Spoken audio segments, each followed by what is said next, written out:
सर्वसामान्यांचा बुलंद आवाज बीजी 24 तास हे काम नव्हे जबाबदारी आमची।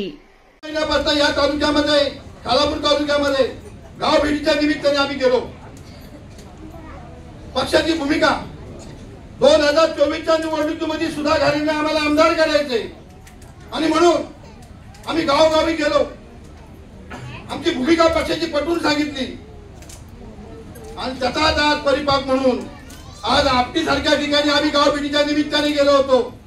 माझे तेवढं स्वागत आमचं आपटीमध्ये त्या काळामध्ये झालं नाही, परंतु आम्ही आमची भूमिका पटवून सांगितली आणि म्हणून आज मोरेंच्या नेतृत्वाखाली तिथले ग्रामपंचायत सदस्य आणि सर्वांनी आज राष्ट्रवादी काँग्रेसमध्ये प्रवेश केलाय। आम्ही या कर्जत तालुक्यात फिरलो, नेरळला गेलो। नेरळ जिल्हा परिषद मतदारसंघामध्ये अगदी बेडीसगाव असेल, शेलू असेल, नेरळ शहरामध्ये मिटिंग घेतली कविताताई।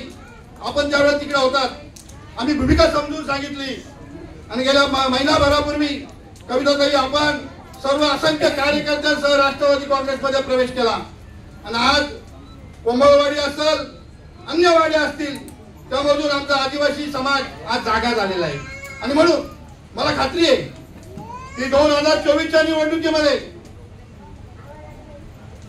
सुधा भाऊ हे उमेदवार असणार आहे। आज पत्रकारांच्या माध्यमातून, युट्यूबच्या माध्यमातून अनेक आपण भूमिका स्पष्ट करतायत। आज माझे अनेक मित्र पत्रकार इथे उपस्थित आहेत, युट्यूब चॅनेलवाले। कोण म्हणतो सुधा घारे मशाल घेतील, कोण म्हणतो सुधा घारे तुतारीत जातील। काय आवश्यकता ना आम्हाला मशालीमध्ये जायची ना तुतारीत जायची। आमचा राष्ट्रवादी काँग्रेस पक्षाने घड्याळ एवढा मी मजबूत केलंय की ह्या मतदारसंघामध्ये 1 नंबरला पक्षाला आणून ठेवलेलं आहे, ही माझी खात्री आहे। आणि म्हणून 2024च्या निवडणुकीमध्ये कितीही आले आणि कितीही गेले तरी मी दाव्याने सांगू शकतोय आम्ही तालुक्यामध्ये 2 महिने तालुक्यामध्ये गावांगावामध्ये फिरलो।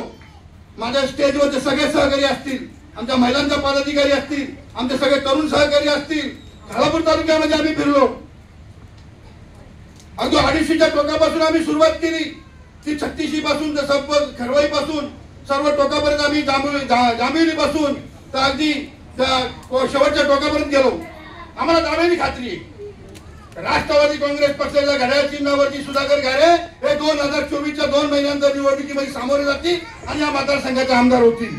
आणि म्हणून जे कोण पत्रकार उपस्थित आहेत त्यांना सांगू चाहतोय त्यांनी आत्मपरीक्षण करावं, या मतदारसंघाचा अभ्यास करावा आणि नंतर मग सुधा घारेंची ही जी ह्या पक्षात चालले त्या पक्षात चालले हे थांबवून आज पक्षामध्ये घेतले ते अनेक काही नेते मंडळी आम्हाला सोडून चालले, परंतु आमचा दर रविवारी हा पक्ष प्रवेश चालू असतो आणि स्टेज भरलेलं असतं। आणि म्हणून मी उपस्थित असलेल्या सर्व स्टेजवरच्या कार्यकर्त्यांना विनंती करणार आहे की आपण जे वर्षभर सुधा भाऊंच्या नेतृत्वाखाली पक्ष वाढवलाय, गावागावापर्यंत पोहोचलोय, विकासाची कामं पोहोच केलेत आणि म्हणून पुढच्या काळामध्ये 2 महिने राहिलेले आज शासनाच्या माध्यमातून ज्यांच्या नेतृत्वाखाली आम्ही या रायगड जिल्ह्यामध्ये काम करतो ते आमच्या कॅबिनेट मंत्री महिला विकास खात्याच्या आदिताई तटकरे ज्यांच्या माध्यमातून आज महिलांपर्यंत ज्या योजना आहेत, माझी लाडकी बहीण